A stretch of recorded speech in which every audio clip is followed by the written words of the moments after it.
Hello and welcome back to the Roads of Elden Ring. Today we are going to explore Enir-Ilim, the currently still shadowed part of Ballarat. And I want to know if we can manage to do this in one episode or if I need more than one. Maybe it's going to be a long one, who knows? Enir-Ilim. Pretty cool area. Area with my favorite boss fight in it, or encounter.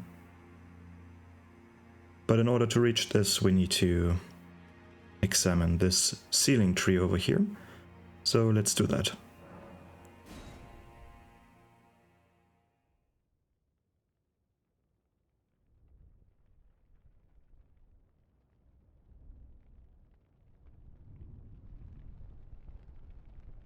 We're using the, what was it, kindling of Mesmer, or whatever it's called, to burn this tree down, so that the shadowy thorns are going to be vanquished. I wonder how this spell, this ceiling spell, works.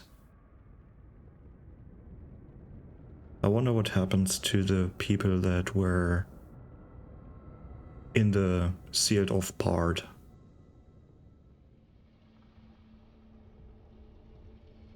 If they can still live during this time, or if they are getting frozen in time, or killed, or whatnot.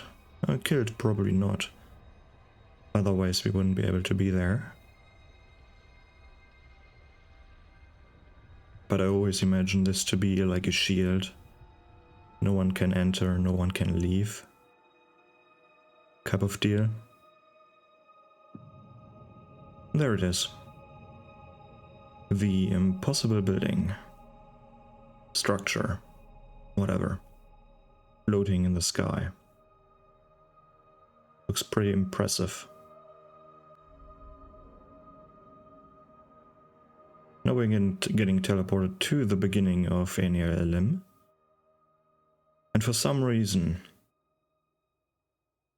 we're not getting teleported to the entrance that we found after defeating the dancing lion dude, but we're getting teleported over here. Like, this is where the tree was.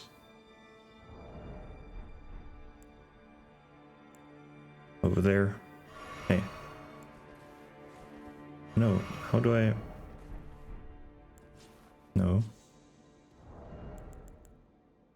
How do I swap through these? Oh, right. It was down, not the up button. This is where the tree was. This is where we are now. This door does not open. It's just a prop. But unfortunately enough, they've created this area for some reason.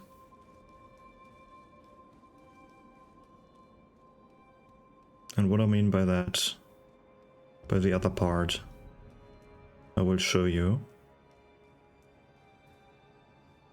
This is just the beginning. Some pieces of the town or the spiral are broken off.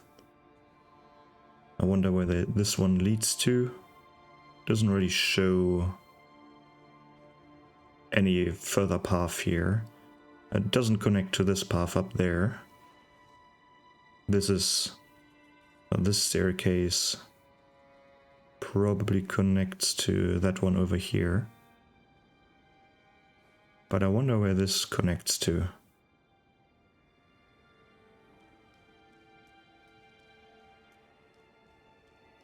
Up there we have a divine bird, warrior, or whatever they're called, greeting us. They're fairly dangerous, so be careful. Not the most dangerous enemy here, but still one of the more dangerous enemies, for sure.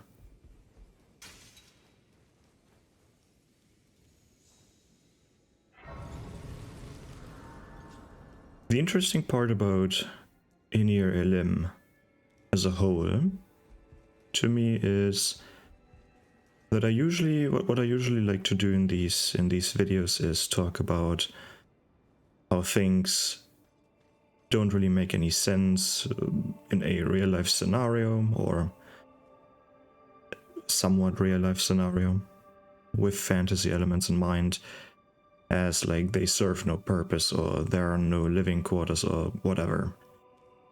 This whole place, like the entirety of Enir-Ilim, exists for has the purpose of worship and religion as a whole. So I'm not expecting really living quarters here or a kitchen. I mean, still would be nice to see that, but the living parts should be in Ballarat, and Enir-Ilim should be the church part or the religion part. But now we're in this circular room, and we have this path that we just came from, so that doesn't count. We have this staircase which leads onwards. This leads into the majority of the level that is to come. Then over here we have an elevator that I'm going to have a look at right now. Let's take the elevator and write down. And let me show you what I mean. Now we are here at the Ballarat Tower settlement. This is after the Dancing Lion boss fight. They've built this whole staircase. This is where we encountered the impenetrable thorns, the shadow thorns. And this is where we could not advance. But for some reason we're not getting teleported over here. But we're getting teleported to a new starting area. And this is something that I don't get. So we have the connection here, but it's completely useless. They could have easily utilized this one instead of the newly created one. But maybe they thought being here all of a sudden would be too confusing, or I don't know. I still would have utilized this entrance, but whatever. And this is nice world design over here. This piece doesn't really serve any purpose. It's showing us something, but it's not serving us any purpose. Like, these areas were connected. If we could bridge this area, we would be much closer to our goal than we are now. We have to take a different route.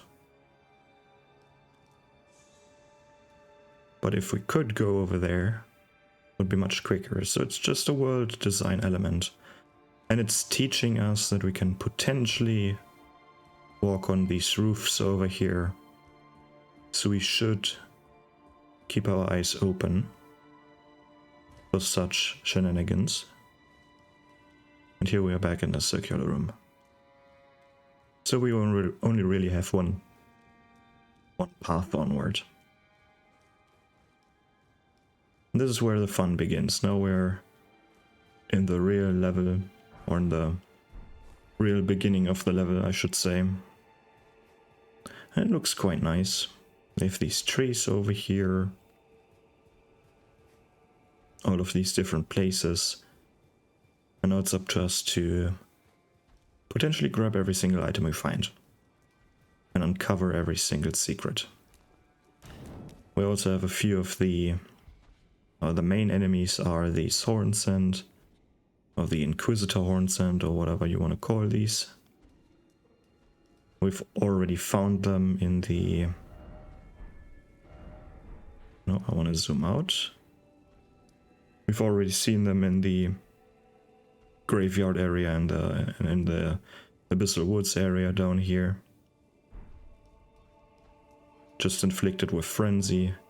They were guarding the Abyssal Woods, trying to contain the frenzy. We also have all the different variants. The one with the candles, the ones without the candles, and the big one over here. Kind of reminds me of the Adjudicator, I think that it's called, right? From Demon Souls. The boss with the stupid bird on the head. With the bird's nest. But now there are quite a few things that we can do. Or seemingly, that we can seemingly do. We can jump down one story lower, or we can ascend. Or we can take this path, which are like descending and jumping down are the same, basically. If we go down here, we will find some flies. So the fly affliction or sickness or whatever, it's also spreading in this, or to this area, very high up. It's not really safe from that affliction.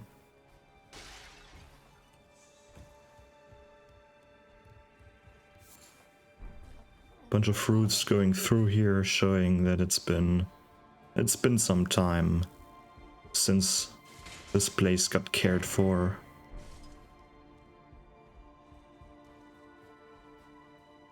I still find it strange. I always found it strange that this civilization got into a war with the Earth Tree, right? Hornsend versus America's followers. But up here, like besides from the ceiling,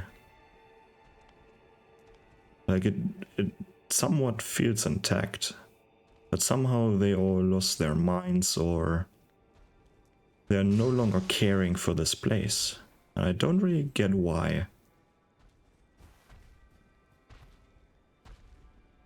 Or have they gone hollow, or the equivalent of going hollow?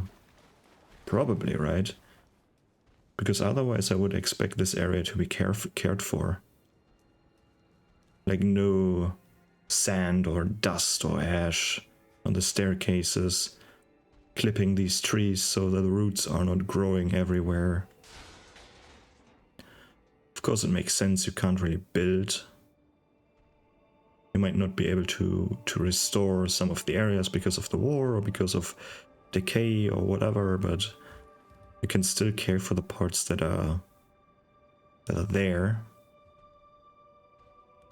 What is cool art though, and they started with that probably in Bloodborne, right? Where we have like human bodies used or seemingly fused together with the architecture. Like this city, or this area has been built on corpses.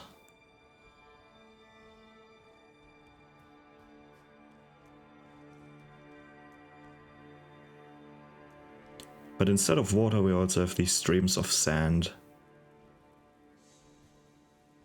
And when you see sand flowing down like that, it reminds you of a hourglass, really, right? And what represents an hourglass? Time passing. Or maybe time standing still. Something with time. It's no different here. But then we have areas like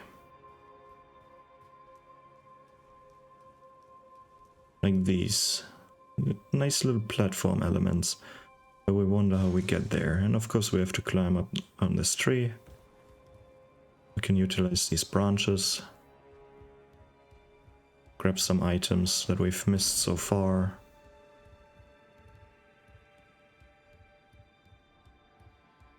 Walking on trees in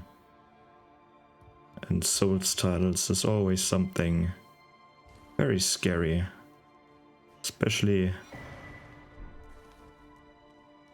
especially in the earlier titles.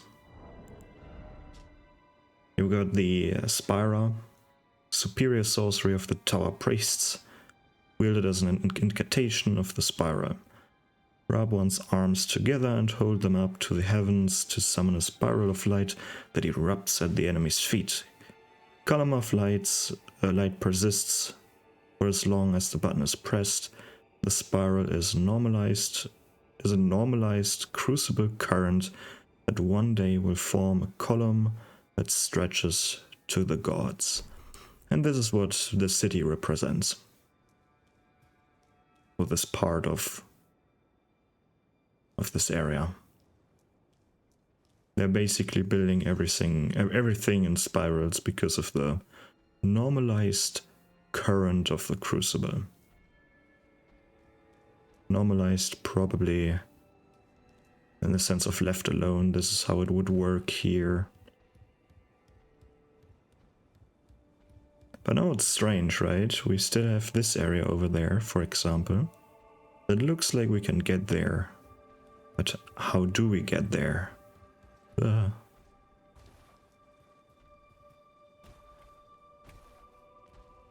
then there is also this part. The staircase going down.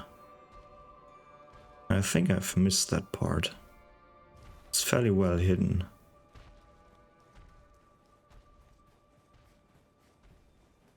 But of course, we could technically jump from up here. But there was a staircase going down, and there the little secret is. As I said, if your eyes aren't really open, like you have the opportunity to see this area. We have these slits in the wall, and while it creates a nice texture, a visual texture to this area, it also serves a purpose of telling the player, showing the player how we can get to certain areas. We're getting rewarded by a rune arc, and if we find this area before clearing this plaza over here, we have an advantage point. At least if we have ranged attacks. Which rewards exploration fairly heavily. Nice design there. But then we also have this part where we don't know how to get there yet. But we will find the way to that place soon. Here the real test starts though. This enemy over there is quite dangerous. If I press my button here to make myself visible, I can see this one can summon lightning and a storm. And these are really the most dangerous enemies in this area. Besides from the bosses, of course.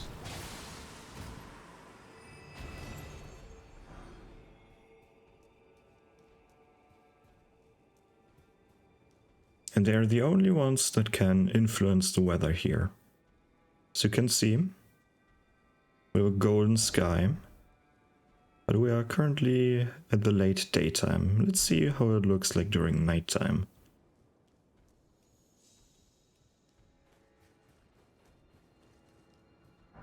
And then this part is also notoriously dangerous, the upcoming staircase. Not because we have one of these enemies here, like the lion warriors, but let me make myself visible again. And it's introducing us to a new, honestly pretty stupid part of the level. These spirals getting summoned by these dudes that are not really moving.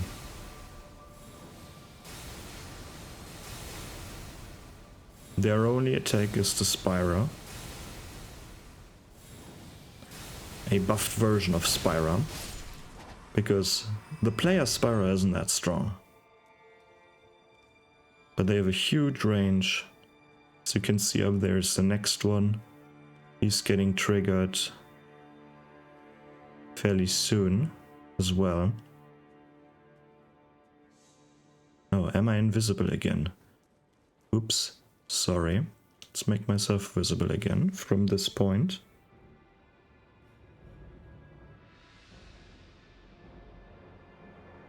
I should be visible now. When are you going to start to bombard me? Quite late, honestly. Did they nerf this one?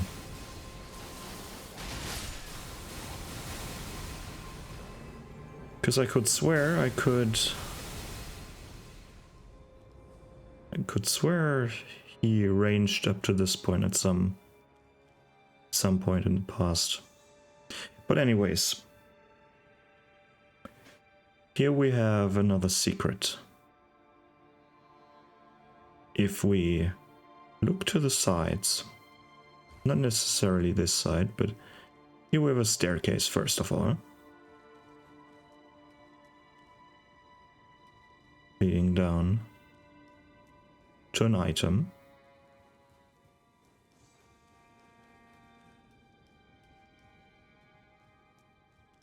And on this side to this specific spot here. But then, if we look down, there is more. So we can jump down here and survive the fall. If you're not sure if you survive the fall, use a rainbow stone to make sure. And we can keep exploring this area. Where does this lead to? I wonder.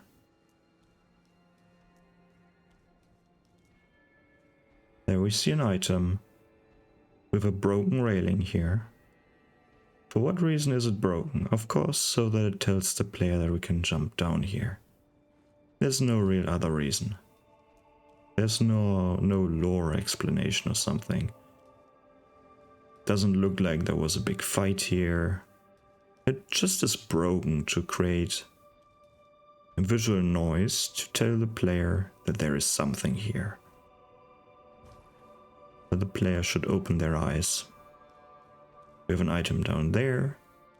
We have this item over there to signal us where to go. They're using items to signal the player where to go.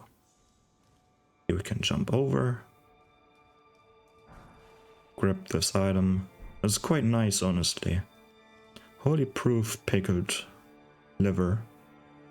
Quite the nice item. If you're unsure again, drop down a rainbow stone.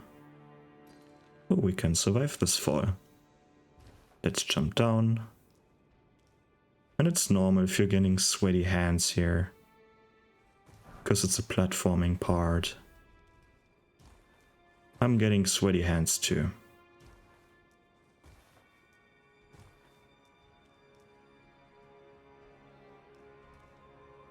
Now we can jump down to this part. Looks fairly inviting. Now we have a path down and up. Let's take the path up first, because there's an item over here. Now let's go down. We're getting close to the worst part about this platformer over here. Don't jump over there, it makes no sense. We're here to jump down. Getting ambushed by a ghost. Grabbing some items. And now to the worst part. This is the worst part. We have to jump into this window. If we fall down here, we will die. So jumping into the window it is. We also have this crack here where we can't really start sprinting. We just have to jump and trust. I wonder if they have created a... How do I do this again? Ah yeah, this way, okay. I wonder if they've created or made this a bit bigger than it is. Oh no.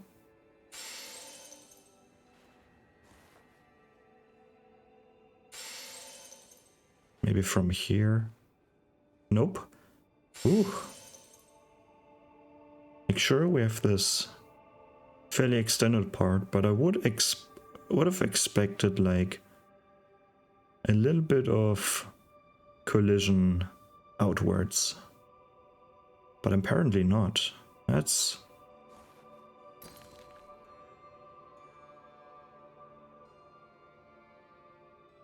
interesting. You see, that's... Holy shit. They made it really, really close. Now we are back in Ballarat. Now we're getting ambushed.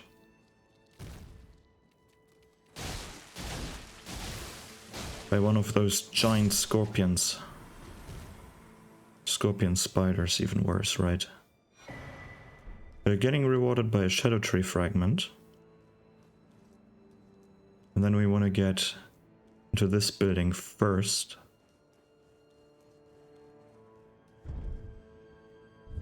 Because we want to get our reward, right? Our reward is... Where are the weapons? Where is it? Nope. Higher up. Even higher up. Not really, where are they?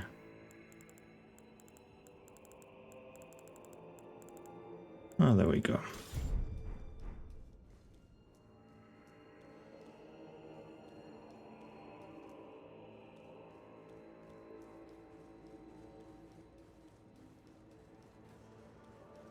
Going through this place, down this staircase.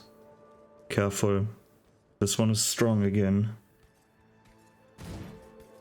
As you can see by the beast head.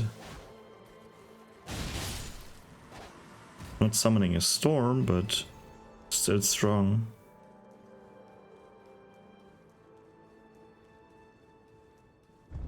And another elevator, we are going down. Very deep down. Back to the base. Back to Ballarat. We're also getting a sense of height here. But now we're finally here. Back in the swamp area. And this is where we finally can open this door that we've seen very early on in Ballarat. And probably we're wondering how we got here. How we would get here. And you can only get here very late into the game.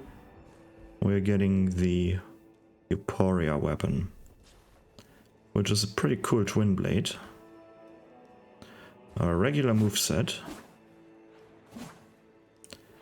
But if you deal damage, I think, you charge this weapon until it glows. And when it glows, your Ash of War is getting stronger.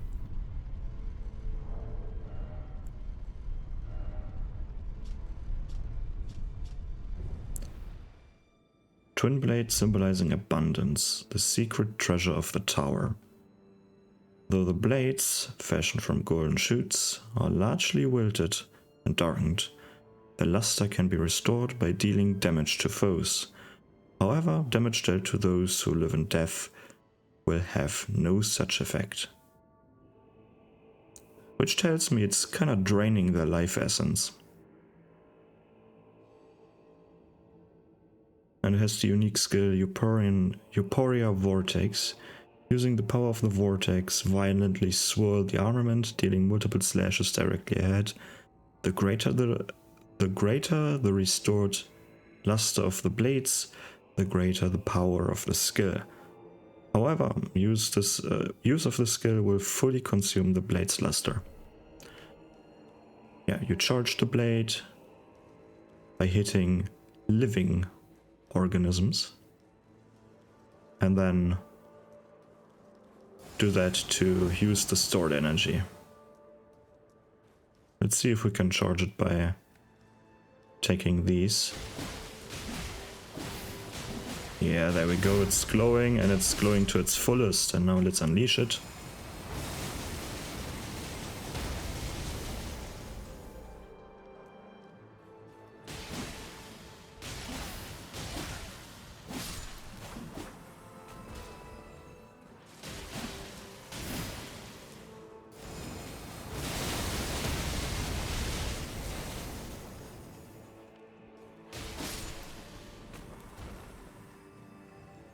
Problem though is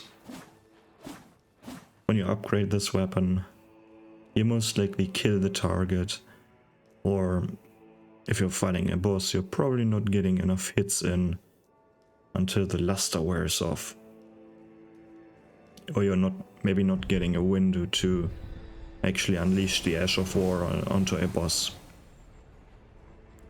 That's the only problem with this weapon, but it's cool though.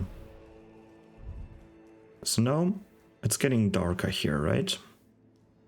So let's see how this changes when we're going back up.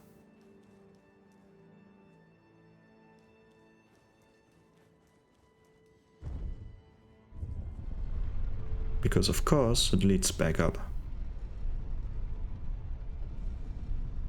Enir-Ilim.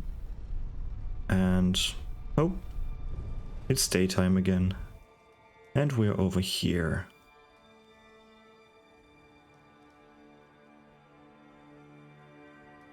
Now we can jump down, and this finally solves the mystery of how we get there.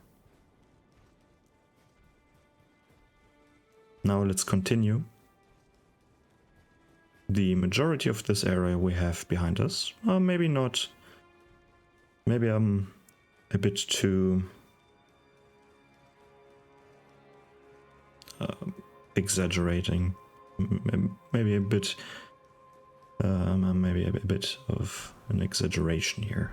Doing a bit of an exaggeration here. There's quite a big chunk of the level still there, but it's more linear, is what I mean. The greatest secret is behind us.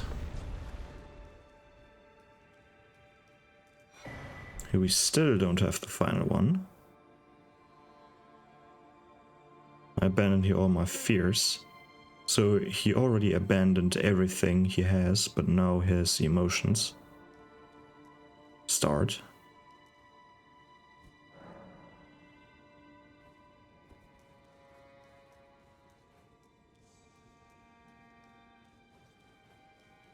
Let's go upstairs.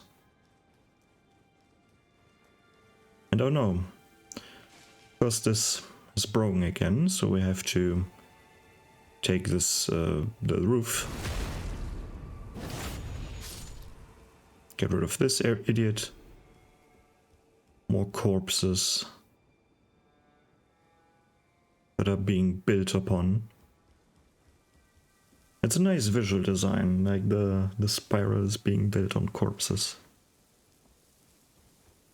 Very Berserk-esque, if you ask me. Now we have some death birds. Dangerous ones. These have glowing wings.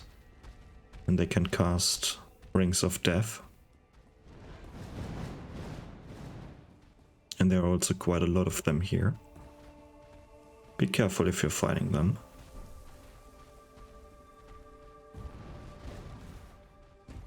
I mean, if you're fighting them, you are going to fight them. Or you're going to flee from them, but you're not sneaking past them. Another one's guarding this place.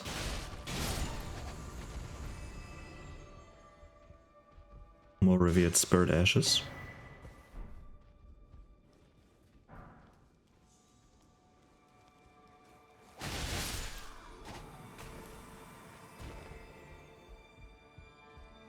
Let's pick up the pace a bit, because there's still much to do here. It's fairly linear up to this point, though there should be a small branching off soon. Or am I already past it?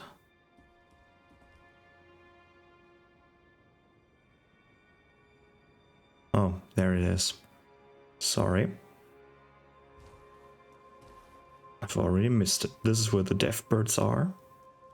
If we have a look here, we can see a staircase where we can again jump down to, grabbing this item. That is supposed to grab our attention, but honestly the staircase is more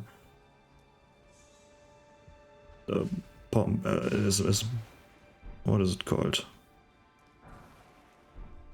It already looks like a staircase that you can reach. I don't think the item is all that necessary, but it should be there to confirm the player's suspicion that this is indeed a path. Now we can climb up this tower.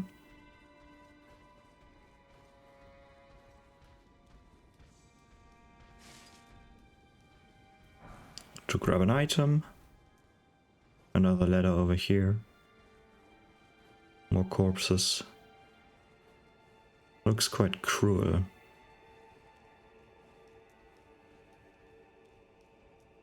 And then we have this advantage position here to get behind this dude. He buffs himself as well. This one with ice.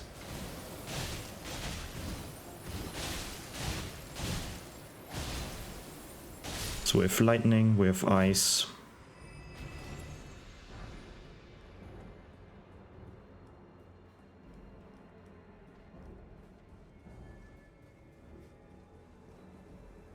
This loops back into the main spiral building, where the staircase was broken, where we had to jump into the one part. But now we're going to encounter a very confusing part. At least for me, it's fairly confusing. We have this dude bringing up this elevator, which is fine. Then this elevator goes down, and we could already see... Ah shit, which way was it? Ah, this way. That we can jump down here. But now it's getting a bit confusing. We can go this path, which is fine. We have to fight a fairly dangerous enemy here, which is fine too. One of these cursed blades. This is the staircase that we've seen from afar. This is where we started out at. And the warrior's still running around there. Quite funny. Big upgrade material over here. But now back to the confusing room. A bit confusing to me. Like we have this elaborate elevator here, but then we can't really... This is not a shortcut, is what I mean. Send up this elevator by, and then jumping down here, grabbing the Gravebird helm that we are finally getting over here, then jump down again.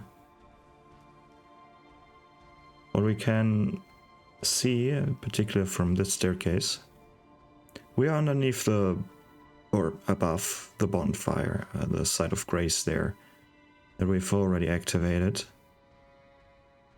But there's no way of like creating a checkpoint here, which was kind of confusing to me. And why this is even a thing. Of course, like the staircase was once whole, not destroyed. This is where we started out at.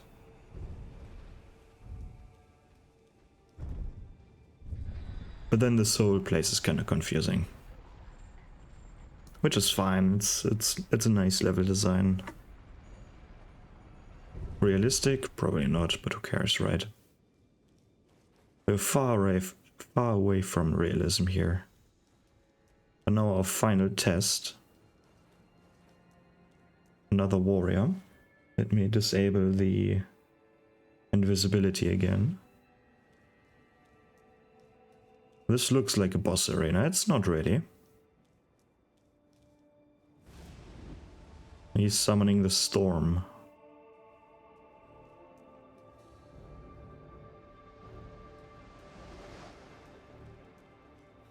Very dangerous enemy.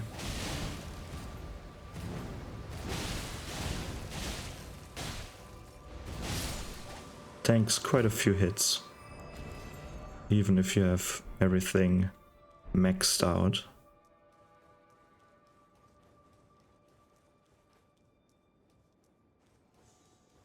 But now we are getting close to my favorite part.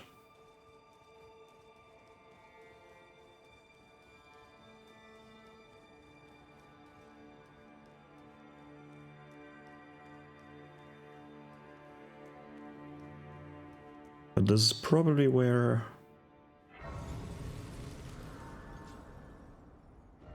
let's see, do I have to stop? Yeah, this is where I have to stop.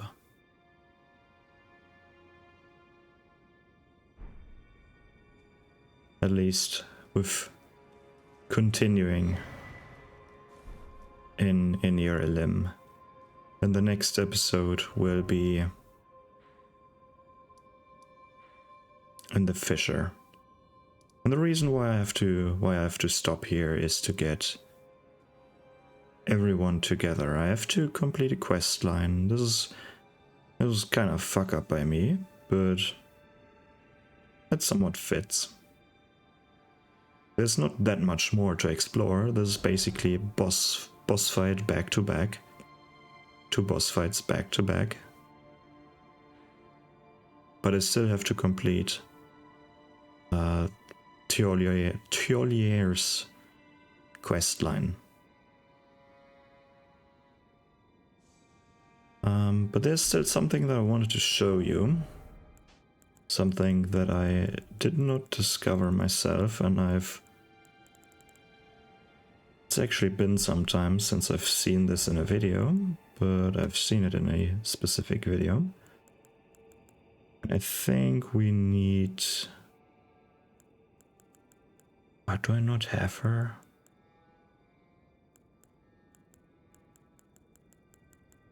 Are they somewhere else?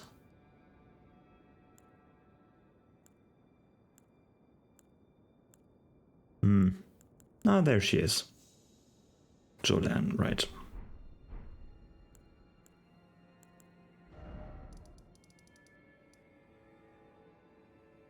Kinda out of the ordinary, but we need to go back to the rebuff rise. But before I do this, I want to talk about this area so far. You can act like this is the end of the episode, because it's close to the end. This is the end of the exploration of Enir-Ilim right here. Unfortunately enough. But there's still something to do. Otherwise, the upcoming fight is going to be missing something, and I don't want that. So, how good is Enir-Ilim up to the 2 fights? Honestly, it's a pretty solid area.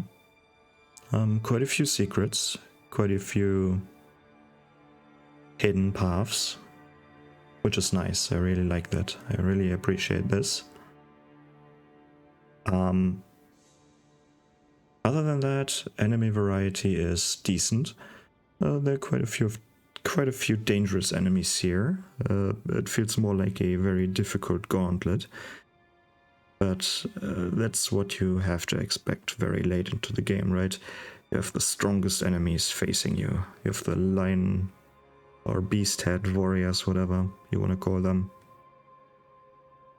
Actually, let's see. If we have a look at one of their helmets. First, I need to find them. Let me know if you see them, right? Let me know. There we go. Divine Beast helmet, right? The Divine Beast warriors. With the Divine Bird ones, but who cares about them? Divine Beast warriors, they're probably the most dangerous enemy the Horns End have to offer, other than from bosses. Like the Divine Beast, Dancing Lion, whatever.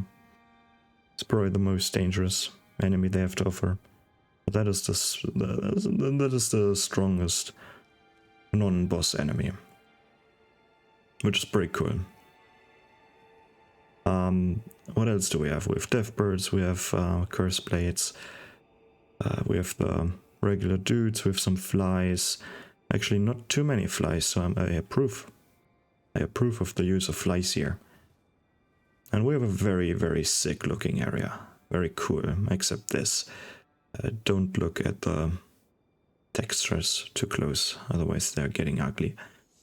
But the concept itself is amazing. I really like the soundtrack here.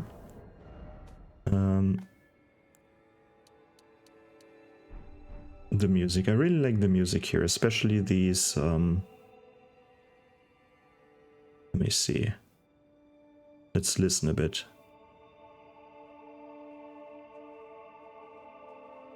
Not the choir. Don't care about that.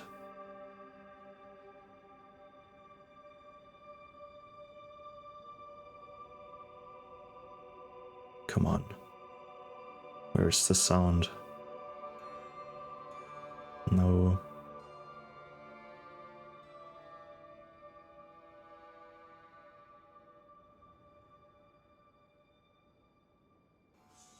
There we go. This almost metal on metal clashing sound, like two swords clashing, that we sometimes hear. Probably one of my favorite, there we go, favorite ambient sounds there are in this game. I don't know what it is. I don't know what it's supposed to be, if it's just background music or if it's someone supposed to be fighting here, like you could hear in Dark Souls 3 in front of the Farron Keep, when the door is still closed, you could hear the Farron Legion fighting each other through the door, like battle sounds, or if it's supposed to be really just background music. The music is definitely getting this divine art across. It's definitely getting that across. I mean, look at this area. Very high up. Still not... I still can't see the heavens. There's still clouds above us. Or at least what looks like clouds. We're basically between two cloud areas. What am I doing here? Wrong button. Nope. Hello, Joanne. Jolan, whatever. These are still clouds. At least this is what looks like clouds still.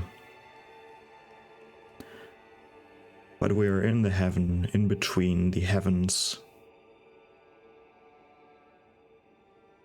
Above the mortal realm. But still below... Excuse me? Still below the realm of the gods. AKA space. Right, something in between. And then this very high clinging sound in the background. Ah, sounds so awesome. I really like that sound. This is why I really like the soundtrack. Usually I'm not a fan of music during regular gameplay, but this is something different. But yeah, Enir-Ilim, pretty cool area. Really like it. Even though it's quite difficult. So, this is the end of the episode. I still want to show you something, but this is the end of this Enir-Ilim episode.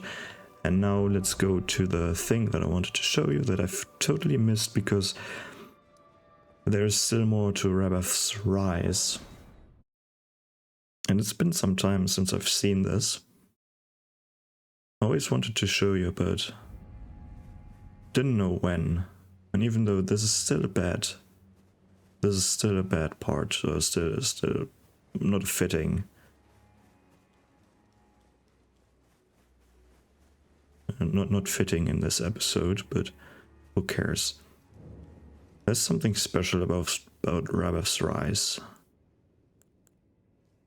So apparently if you summon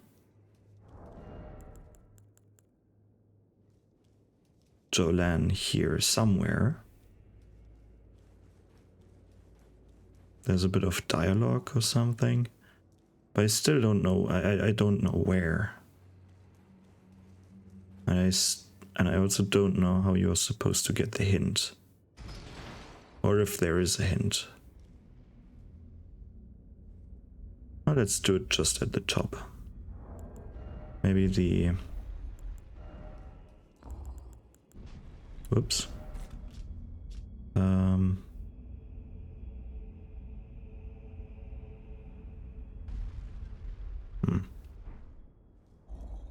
Not really sure if the text...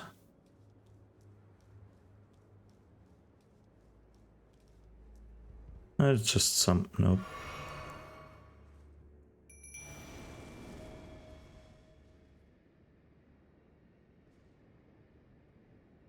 It's not doing anything.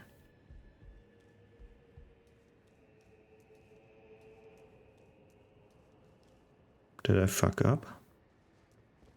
Am I at the wrong place?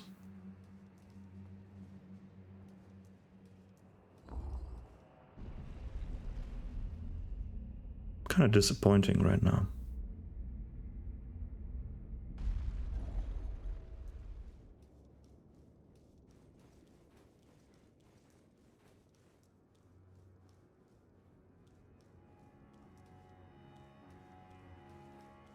Why is she not teleporting behind me?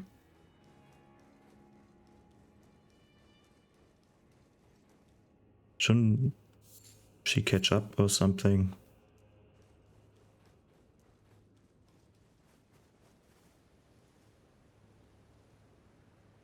Oh, for fuck's sake. I still have to look at the video, I guess. Oh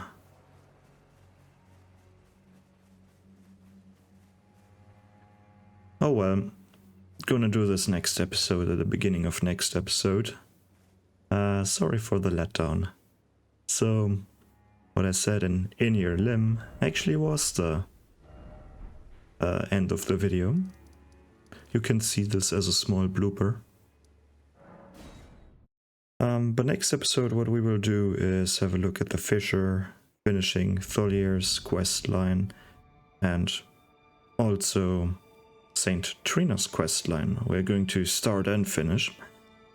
And then the episode after that, we're going to explore the rest of Enir-Ilim, which is just bosses back to back with a bunch of lore stuff. And then there's still a few more videos to come, like 2 or 3 more videos. One video where we're going to explore every jail that there is. One video where we are exploring the forge, ruined forges that we still find, and then probably a final video where I'm going to talk about this area as a whole, this DLC as a whole, as a big conclusion and whatever. So, sorry for the letdown at the end. I still have to catch up some knowledge, I guess. But whatever. That's the end of the video. And that's it from me. Goodbye.